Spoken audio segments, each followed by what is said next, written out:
ഞാനൊരു 7ാം ക്ലാസ്സിൽ പഠിക്കുമ്പോഴാണ് ഒരു സയൻസ് വിഷയവുമായി ബന്ധപ്പെട്ട് ഒരു കയ്യെഴുത്ത് പ്രതി കൂട്ടമായിട്ട് തയ്യാറാക്കി അതിൻ്റെ റെപ്രസെൻറ്റേറ്റീവായിട്ട് ഈ അടുത്തൊരു സ്ഥലത്ത് മത്സരത്തിന് പോയി. അവിടെ ഞാൻ ചെന്ന് കഴിഞ്ഞപ്പോഴത്തേനും എന്നെപ്പോലെ ഇഷ്ടം പോലെ സ്കൂളിൽ നിന്ന് പിള്ളേർ വന്നിരിക്കുകയാണ്. അപ്പോൾ എന്താ പറയുക, ഈ പാവയ്ക്ക് തീ കൊടുത്ത പോലെ ഇങ്ങനെ അതുങ്ങളിങ്ങനെ വിട്ടേക്കുവാണ് സ്കൂളിൽ നിന്ന്. അപ്പോൾ ഇങ്ങനെ ഭയങ്കര പെർഫോമൻസ്, അതായത് മറിച്ച് ഇത് മാർക്കിടാനൊക്കെ ആൾക്കാർ വന്ന് നോക്കിക്കൊണ്ട് എല്ലാം പോയി. അപ്പോൾ ഒരു തുക്കും കിട്ടിയില്ല എനിക്ക്. അപ്പോൾ അതിൽ നിന്ന് ഞാൻ പഠിച്ചതല്ല, പക്ഷേ അതൊരു ഉദാഹരണമാക്കി എടുത്തിപ്പോൾ പറയുകയാണെങ്കിൽ, ഞാനൊരു കാര്യം ചെയ്യാൻ നേരത്ത് നോക്കുന്നത് എങ്ങനെ എനിക്ക് ഒന്നാമതെത്താം എന്നുള്ള ഒരു വാചകം അത്ര ശരിയല്ല ഉപയോഗിക്കുന്നത്. എന്നാലും തൽക്കാലം വേറെ ഒന്ന് ഓർമ്മ വരാത്തതുകൊണ്ട് ഉപയോഗിക്കണം. എങ്ങനെ ഒന്നാമതെത്താം, അതുപോലെ തന്നെ ഞാൻ ചെയ്യുന്ന കാര്യം കൊണ്ട് മറ്റുള്ള ആളുകൾക്ക് എങ്ങനെ അതൊരു പ്രയോജനകരമായി മാറും. കാരണം ഞാൻ തന്നെ എനിക്ക് തന്നെ വേണ്ടിയിട്ട് ചെയ്തുകൊണ്ട് കഴിഞ്ഞാൽ അതിനൊരു വളർച്ച ഉണ്ടാവില്ല. ഒരു കാര്യം നമ്മൾ ചെയ്തു, അതെല്ലാവരും കൂടി പ്രയോജനകരമായിട്ടുള്ള ഒരു കാര്യമാണെങ്കിൽ എല്ലാവരുടെ കൂടി കോൺട്രിബ്യൂഷൻ ഉണ്ടാവുകയും അത് വീണ്ടും ഒരുപാട് ആളുകളിലേക്ക് എത്തുന്ന തരത്തിലേക്ക് അത് വളർന്ന് പോയി എല്ലാവർക്കും എനിക്ക് പ്രയോജനകരമായി തീരും എന്നുള്ളതാണ്. അപ്പോൾ അങ്ങനെ ആക്കാമെന്നുള്ളതാണ് ഞാൻ ചിന്തിക്കുന്നത്. അല്ലാതെ മറ്റൊന്നും ഞാൻ ചിന്തിക്കാറില്ല. ബാക്കിയെല്ലാം ഇതിൻ്റെ ബൈ പ്രോഡക്റ്റ് ആയിട്ട് തന്നെ വന്നോളും എന്നുള്ളതാണ്. അപ്പോൾ ഇപ്പോൾ ഞാൻ ഷോർട്ട് ഫിലിമിൻ്റെ കാര്യം പറയുവാണെങ്കിലും, ഞാൻ ഷോർട്ട് ഫിലിം ചെയ്യുന്നത് ഇത് മുന്നിൽ കണ്ടാണ്. സംശയമുണ്ടെങ്കിൽ യൂട്യൂബിലോ മറ്റെവിടെയെങ്കിലോ സീറോ ബഡ്ജറ്റ് ഷോർട്ട് ഫിലിം നിങ്ങൾ സെർച്ച് ചെയ്ത് നോക്കുക.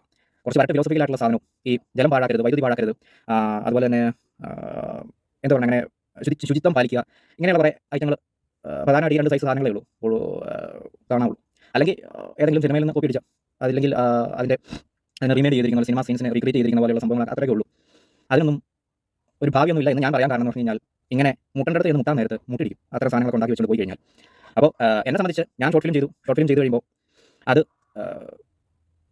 ഒന്നാമതെത്തുക എന്നതിലുപരി അത് മറ്റുള്ളവർക്കൊരു പ്രയോജനകരമാകുന്ന ഒരു കാര്യമായിരിക്കണം, ഒരു പുതിയ കാര്യമായിരിക്കണം, ഒരു മാറ്റം കൊണ്ടുവരുന്ന കാര്യമായിരിക്കണം.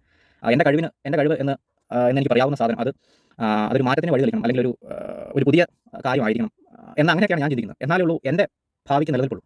അല്ലാത്ത പക്ഷം കുറച്ചൊക്കെ ഇങ്ങനെ അങ്ങ് പോയി കഴിഞ്ഞിട്ട് ഞാൻ വേറെ പണി നോക്കേണ്ടി വരും. അപ്പോൾ ഇതെൻ്റെ കരിയറാണ്, അത് സ്റ്റഡിയായിട്ട് ബിൽഡ് ചെയ്യാനാണ് ഞാൻ ശ്രമിക്കുന്നത്. മറ്റൊന്നും എൻ്റെ തലയിലേക്കും ഇല്ല. ഇപ്പോൾ ഒരു കാര്യം കൂടി പറയുകയാണെങ്കിൽ, ഈ എന്താണ് ഞാൻ ചെയ്യുന്ന കാര്യത്തിൻ്റെ ഗൗരവം എന്ന് പറയുമ്പോൾ, ഞാനൊരു 10 മുതൽ 15 വർഷം വരെ മിനിമം എങ്കിലും സാലറി ലെസ്സായിട്ട് എൻ്റെ ഫീൽഡിന് വേണ്ടി മാറ്റി വയ്ക്കുക എന്നുള്ളൊരു കാര്യമാണ് ഞാനിപ്പോൾ ചെയ്തുകൊണ്ടിരിക്കുന്നത്. അപ്പോൾ ഈ സമയം കൊണ്ട് ഞാൻ എത്തേണ്ടടുത്ത് എത്തുകയും എനിക്ക് നഷ്ടം വന്നതിന് എല്ലാം എൻ്റെ നഷ്ടമെല്ലാം അതിന് ശേഷം നികത്തുകയും ചെയ്യുന്ന ഒരു നിലവാരത്തിലോട്ട് പോകാനാണ് ഇരിക്കുന്നത്. എന്നുവെച്ചാൽ ഈ ഫീൽഡ് അതാണ്, സ്പോർട്സ്മാന്മാരുടെ ഫീൽഡാണെങ്കിലും ഇത് തന്നെയാണ്. അപ്പോൾ സാധാരണ ചിന്താഗതിയിൽ ഇതിനെ കാണുമ്പോഴത്തേനും ഈ കാര്യങ്ങളൊന്നും ആളുകൾക്ക് ചിന്തിക്കേണ്ട ആവശ്യമില്ല, ആളുകൾ ഭയക്കും. അപ്പോൾ അതൊക്കെ അടിസ്ഥാനരഹിതമായിട്ടുള്ള കാര്യമാണ്. പിന്നെ ഞാൻ പറഞ്ഞില്ല, ഇതെൻ്റെ ആവശ്യമാണ്. അതുകൊണ്ട് മറ്റുള്ളവരെ വെറുതെ പോകുന്നവരെയും വരുന്നവരെയും വഴി കാണുന്നവരെയൊന്നും വിളിച്ചു നിർത്തി ഞാനിങ്ങനെയാണ്, അതാണ് ഇതാണ് മറിച്ചാണെന്ന് പറഞ്ഞ് ബോധിപ്പിക്കേണ്ട കാര്യം എനിക്കുമില്ല, അത് കേൾക്കേണ്ട ആവശ്യം മറ്റുള്ള ആളുകൾക്കില്ല. ഇതെൻ്റെ ആവശ്യമാണ്, അതുകൊണ്ട് എൻ്റെ ആവശ്യത്തിന് വേണ്ടി ഞാൻ ചെയ്യുന്നു എന്നുള്ളതേ ഉള്ളൂ. അപ്പോൾ ഇതിനെ ഇങ്ങനെയാണ് മനസ്സിലാക്കേണ്ടത്. വേറെ എന്താ പറയുക, എൻ്റെ പുതിയൊരു ഷോർട്ട് ഫിലിം റിലീസായിട്ടുണ്ട്, എല്ലാവരും കാണുക. Thank you.